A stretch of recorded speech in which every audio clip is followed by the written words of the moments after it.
My parents disowned me for marrying a man they called beneath us. They cut me off completely, changed their locks, and told everyone I was dead to them.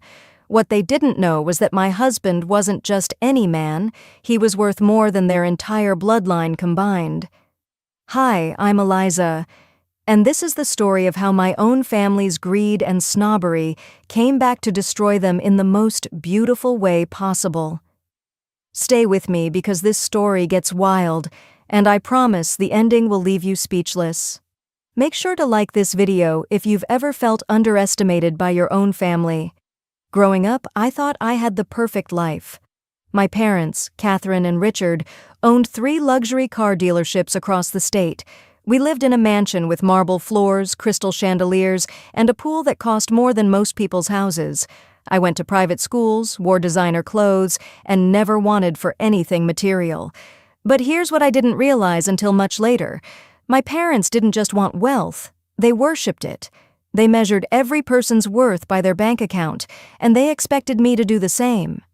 I was their perfect little princess, trained to smile pretty, marry rich, and continue the family legacy.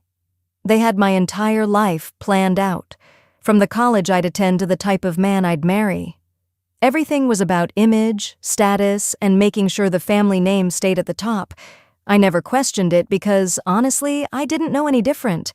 This was just how rich families operated, right?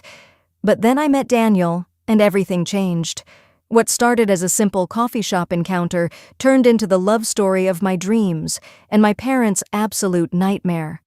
By the time they finished destroying our relationship and kicking me out of their lives, they had no idea they'd just made the biggest mistake of their entitled lives. Because the man they thought was so beneath me? He was about to buy their house right out from under them and hand them the eviction notice himself. Let me paint you a picture of what my childhood really looked like behind all that glamour. Every morning, I woke up in a bedroom that was bigger than most apartments, with a walk-in closet full of clothes I never even chose myself. My mother would have our housekeeper lay out my outfit the night before. Always something expensive, always something that screamed, "Look how much money we have." I wasn't allowed to wear anything that cost less than $200, not even to play in the backyard. My parents didn't just have money, they had rules about money. We ate dinner every night on china that cost more than a car, and I learned which fork to use for each course before I learned to tie my shoes. They threw parties where grown-ups would compare their vacation homes and judge each other's jewelry. I remember being 8 years old and overhearing my mother tell her friend that someone's diamond earrings were obviously fake because they were only 2 carats each. I didn't even know what a carat was, but I knew from her tone that it was something shameful. School was just another place to show off our wealth. While other kids brought lunch from home, I had a personal chef-pack gourmet meals in designer lunchboxes. My backpack cost more than some families spent on groceries for a month. I was taught that we were different, special, better than everyone else because we had more money. My parents would point out other families and whisper about how unfortunate they were, how common their lives looked. The worst part wasn't the pressure to be perfect. It was the way my parents talked about people who had less. They spoke about working-class families like they were a different species. If we drove through a regular neighborhood, my mother would lock the car doors and make comments about how those people lived. They taught me that love had a price tag, that respect was something you bought, not earned. Every choice I made had to be approved by them first. They picked my friends based on their parents' bank accounts. They chose my activities based on what looked good to their social circle. When I turned 16, they bought me a BMW, not because I wanted one, but because it was the appropriate car for someone of our status. I felt like a puppet in designer clothes, performing for an audience that would never be satisfied. Looking back, I realize I wasn't their daughter. I was their trophy, their proof that they'd made it to the top of society's ladder. They groomed me to marry well, to produce grandchildren who would carry on their legacy of wealth and status. Every conversation about my future centered around which wealthy family I should align myself with, which social connections would benefit our position. They had a list of suitable young men from prominent families, and they made it clear that my job was to choose one of them and secure our family's place in high society forever. I met Daniel on the most ordinary Tuesday of my life, and I swear the universe must have been laughing at the irony. I was 24, fresh out of graduate school with a degree I didn't even want, trying to kill time before another one of my mother's networking dinners. I ducked into this tiny coffee shop downtown, not the kind of place my family would ever step foot in, which is exactly why I loved it. The walls were covered in mismatched art, the furniture looked like it came from yard sales, and everything smelled like cinnamon and fresh coffee beans instead of expensive perfume and judgment. I was sitting in the corner, trying to read a book, when this guy accidentally bumped into my table and spilled coffee all over my ridiculously expensive purse. Most guys would have panicked seeing that designer bag, knowing it probably cost more than their rent. But Daniel just looked genuinely sorry and immediately started cleaning up the mess with napkins, apologizing over and over. He was wearing a simple button-down shirt, jeans that looked comfortable rather than fashionable, and work boots that had actually seen some work. Everything about him was so refreshingly normal. "I'm so sorry," he kept saying. "I'll pay to have it cleaned or replaced or whatever you need." When I told him it was just a purse and accidents happen, he looked at me like I'd spoken a foreign language. Later, he told me that most people who carried bags like that would have demanded his credit card information on the spot. But I wasn't most people, at least not in that moment. For the first time in my life, I was just Eliza, not the rich girl with the perfect life. We started talking, and I discovered he was a consultant, which sounded perfectly respectable to me, even if I didn't know exactly what kind. He was funny without trying to be, smart without showing off, and he listened to me like every word I said actually mattered. When I told him I'd studied art history but had no idea what to do with it, he didn't suggest I should have chosen something more practical like my parents always did. Instead, he asked me what kind of art made me feel alive, what paintings I could stare at for hours, what sculptures made me want to touch them even though museum signs said not to. We talked for 3 hours that day. 3 hours where I forgot about charity galas and country clubs and which fork to use for the salad course. He told me about his work helping companies solve problems, about his little apartment across town, about how he'd worked construction summers during college to pay for school. Everything about his life sounded so beautifully ordinary, so refreshingly real. When he walked me to my car, a BMW that probably cost more than he made in 6 months, he didn't act intimidated or impressed. He just smiled and asked if he could see me again. My parents would have been horrified. Here was a man who wore off-the-rack clothes, drove a 10-year-old Honda, and lived in what they would call a questionable neighborhood. But when he kissed my cheek goodbye, I felt something I'd never experienced in all my years of perfectly orchestrated dates with perfectly suitable men from perfectly wealthy families. I felt butterflies, real ones, the kind that made me smile like an idiot all the way home. Over the next few months, Daniel and I fell into this beautiful routine. We'd meet for coffee, take long walks through parts of the city I'd never explored, eat at little restaurants that served amazing food without worrying about whether the clientele was appropriate. He introduced me to his friends, teachers, engineers, social workers, people who were passionate about their work instead of just their paychecks.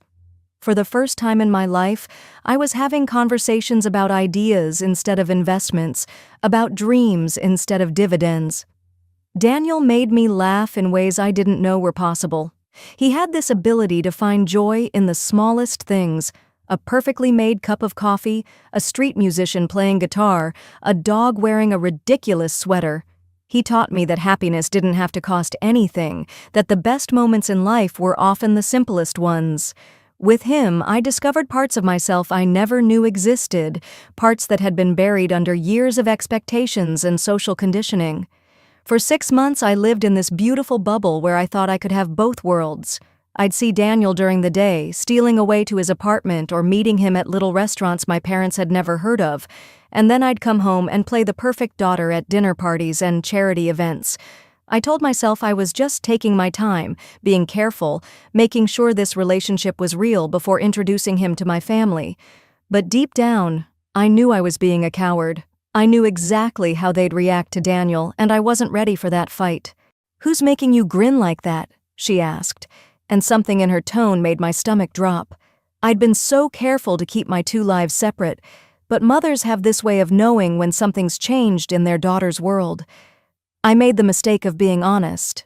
I told her about Daniel, about how happy he made me, about how different and refreshing and real our relationship felt.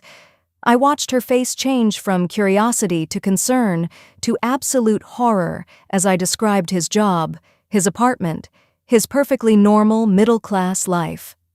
When I finished talking, she was quiet for a long moment, the kind of quiet that comes before a storm. "Absolutely not," she said finally. "I don't know what kind of phase you're going through, Eliza, but it ends now. You are not going to throw away everything we've built for some construction worker who's obviously using you for your money." I tried to explain that Daniel wasn't using me, that he'd never even asked me about my family's wealth, that he treated me like I was valuable for who I was, not what I had. But she wasn't listening. She was already planning how to fix what she saw as a problem. My father was even worse. When my mother told him about Daniel that evening, he didn't yell or lecture. He just looked at me with this cold disappointment that cut deeper than any anger could have. "I raised you better than this," he said quietly.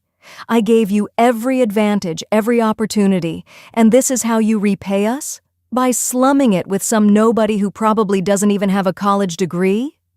They gave me exactly 1 week to come to my senses and end things with Daniel. They made it clear that this wasn't a request. It was an ultimatum.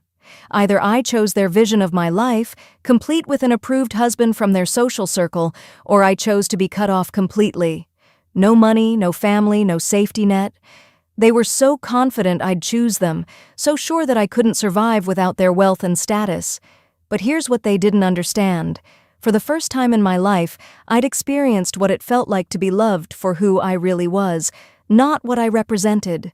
Daniel had never seen my trust fund or my inheritance or my parents' mansion. He'd fallen in love with the girl who spent hours talking about art in coffee shops, who laughed at his terrible jokes, who felt safe enough with him to dream about a life that was entirely my own. My parents were asking me to give up the first real thing I'd ever had, and I finally realized I couldn't do it. I wouldn't do it. The week they gave me felt like the longest 7 days of my life. They watched me like hawks, monitoring my phone calls and questioning my whereabouts. They brought home photos of eligible bachelors from their social circle, arranging dinner parties where they could parade these men in front of me like I was livestock at an auction. Each conversation ended with the same threat: choose correctly or lose everything. The day I told my parents I was choosing Daniel was the day I lost my family forever. I'll never forget the look on my mother's face when I walked into the living room and said, "I'm marrying him with or without your blessing." It was like watching someone die inside. The disappointment, the rage, the absolute disbelief that their perfect daughter had chosen love over money. My father didn't even look at me. He just stood up, walked to his study, and closed the door. "You're making the biggest mistake of your life," my mother said, her voice shaking with anger. "And don't come crying to us when he leaves you for someone with money, or when you realize you can't survive in the real world without us." But I wasn't backing down. For the first time in my 24 years, I was choosing my own path, and it felt terrifying and liberating all at once. They moved fast. By the end of that week, my credit cards were canceled, my trust fund was frozen, and my key to the house stopped working. I came home from Daniel's apartment to find the locks changed and a box of my belongings sitting on the front porch like I was some stranger who'd overstayed their welcome. Inside that box were photos of me they'd removed from the house, my childhood stuffed animals, and a note from my mother that simply said, "When you come to your senses, maybe we can discuss your future." But the cruelest part wasn't the money or even losing my home. It was how they systematically erased me from their lives and made sure everyone knew I was dead to them. They told their friends I'd had a nervous breakdown and was getting help at a private facility out of state. They removed every trace of me from their social media, their family photos, even their Christmas card lists. At charity events, when people asked about me, they'd just shake their heads sadly and change the subject like I was too tragic to discuss. My mother called my aunts and uncles, my cousins, even my childhood friends, and painted this picture of me as someone who'd lost her mind and abandoned her family for a con artist. She made it sound like Daniel had somehow brainwashed me or tricked me into believing he loved me. She told them I'd probably come crawling back within a year, broke and ashamed, begging for forgiveness. The few family members who tried to reach out to me eventually stopped when it became clear that staying in touch with me meant being cut off from the rest of the family too. The worst moment came 3 months later when I ran into my cousin Jenny at the grocery store. We'd grown up together, been each other's maid of honor in our childhood imagination games, shared every secret. When she saw me, she looked genuinely scared, like I might be dangerous or unstable. "Eliza," she said quietly, "your parents are worried sick about you. They said you're not well, that this man has you convinced he loves you, but he's just using you. Please, just call them. They miss you so much." That's when I realized the depth of what my parents had done. They hadn't just cut me off financially, they destroyed my reputation, poisoned every relationship I'd ever had, and made sure that even if I wanted to come back, I'd have to crawl back on my hands and knees, admitting they were right about everything. They'd turned my choice to marry Daniel into proof that I was mentally unstable, that I couldn't be trusted to make my own decisions. It was psychological warfare disguised as parental concern, and it nearly broke me. But Daniel was there through all of it. He held me when I cried, listened when I raged, and never once suggested that maybe my parents were right, that maybe I should go back to them. He helped me find a job at a small art gallery, celebrated when I got my first paycheck, and made our tiny apartment feel more like home than the mansion I'd grown up in ever had.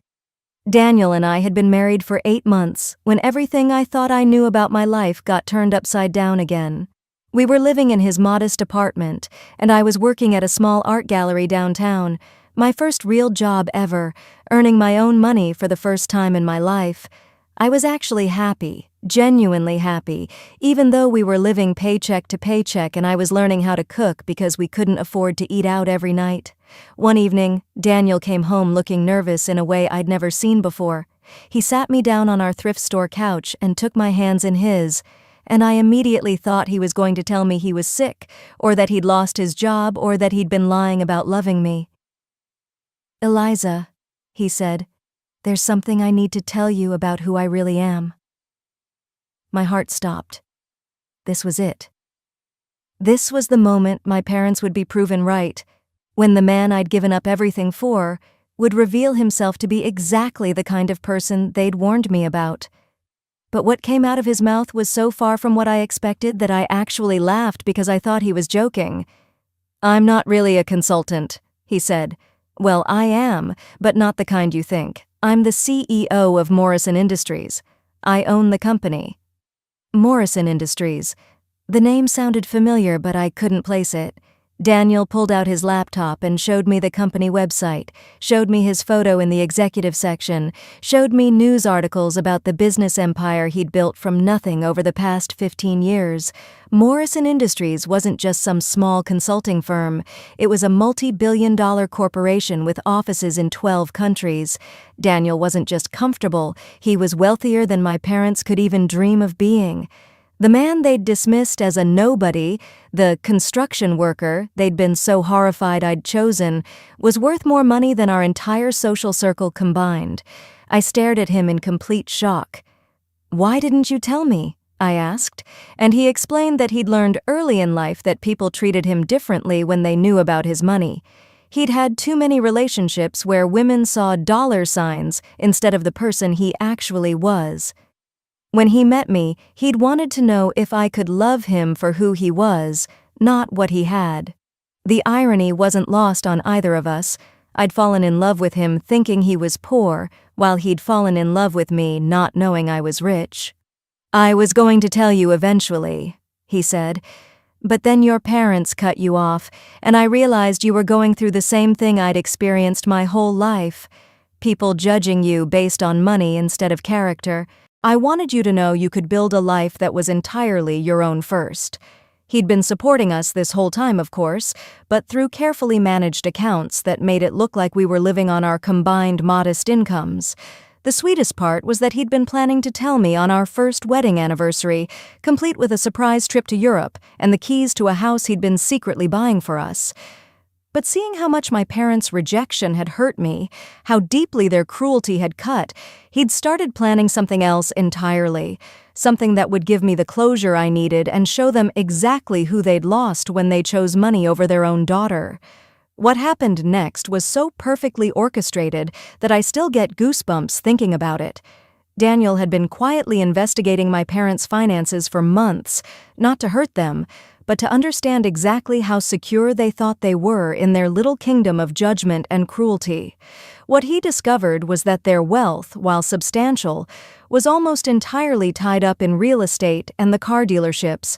Their cash flow was good, but their liquid assets were surprisingly limited for people who acted like they owned the world. The house, my childhood home with its marble floors and crystal chandeliers, was their crown jewel and their biggest vulnerability. They'd refinanced it twice to expand the dealerships, and while they weren't in danger of losing it, they also couldn't easily afford to turn down a cash offer that was significantly above market value. Daniel's plan was beautiful in its simplicity. He would buy their house through a shell company, then reveal himself as the new owner. The offer came in on a Tuesday. Daniel had his lawyers structure it perfectly. Cash deal, quick closing, $50,000 above asking price, with the only condition being that the current owners would need to be out within 30 days. My parents were thrilled. They saw it as validation of their good taste and smart investment, a way to upgrade to an even bigger house in an even more exclusive neighborhood.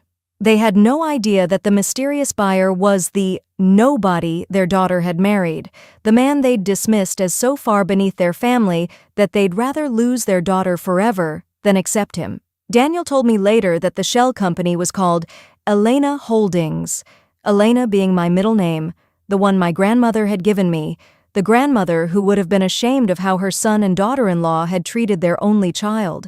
The closing went smoothly. My parents signed all the papers, handed over the keys, and started packing for their move to what they thought would be an even more impressive home. They'd already put an offer in on a mansion across town, confident that their house sale would give them the down payment they needed. They were practically gloating about their good fortune, telling everyone how smart they'd been to price the house just right.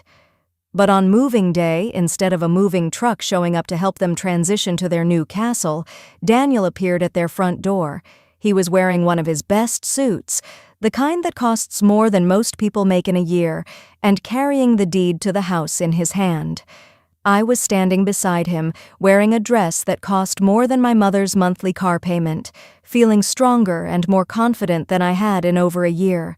The look on my father's face when he opened the door and saw us standing there was worth every moment of pain they'd put me through.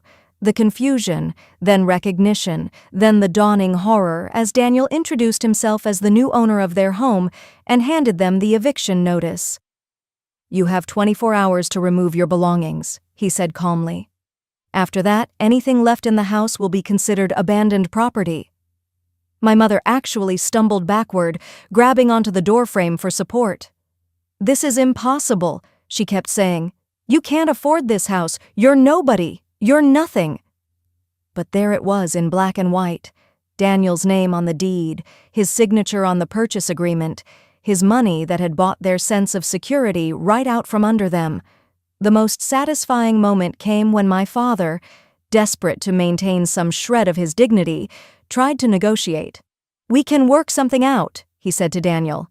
"You obviously don't understand what you've gotten yourself into. This house requires a certain level of maintenance, a certain type of owner. We could arrange to buy it back from you, perhaps at a profit for your trouble." Daniel just smiled. "I appreciate the offer, Mr. Harrison, but I think I can manage. You see, I've owned quite a few properties over the years. This one's actually going to be a gift for my wife." He put his arm around me then, and I felt like I was floating. Eliza's always loved this house, and I thought it was time she came home. Looking back on everything that happened, I learned something important about family. The people who gave birth to you and raised you aren't always the ones who truly love you. Real family are the people who see your worth when you're at your lowest, who choose to stand by you when the world tells them they shouldn't, who love you for exactly who you are instead of who they want you to be. My parents taught me that money was the most important thing in the world, but Daniel taught me that respect, kindness, and genuine love are worth more than any trust fund or inheritance. They thought they were punishing me by cutting me off, but they actually set me free to discover who I really was when I wasn't performing for their approval. If this story taught you anything about not judging people by appearances, smash that like button and subscribe for more incredible true stories. And tell me in the comments, do you think my parents got what they deserved? I'd love to hear your thoughts on family loyalty versus following your heart. The best part of this whole story isn't the revenge, though that was pretty sweet. It's that I'm still married to Daniel. We're still ridiculously happy, and we've built a life based on love and mutual respect instead of money and status. And yes, we kept the house. Every morning when I wake up in my childhood bedroom, I'm reminded that sometimes the best way to come home is to leave everything you thought you wanted behind and discover what you actually need. My parents never apologized. They moved into a smaller house across town and told everyone who would listen that their daughter had married a criminal who somehow stole their home through illegal means. But the truth has a way of coming out, especially when that truth involves one of the wealthiest men in the state. When Daniel's real identity became public knowledge, when their friends realized exactly who they'd dismissed as beneath their family, the social consequences were swift and brutal. Today, Daniel and I use our resources to help other young people who've been cut off by their families for choosing love over expectations. We've learned that real wealth isn't measured in dollars. It's measured in the relationships you build, the kindness you show, and the courage you have to choose your own path even when everyone else tells you you're wrong.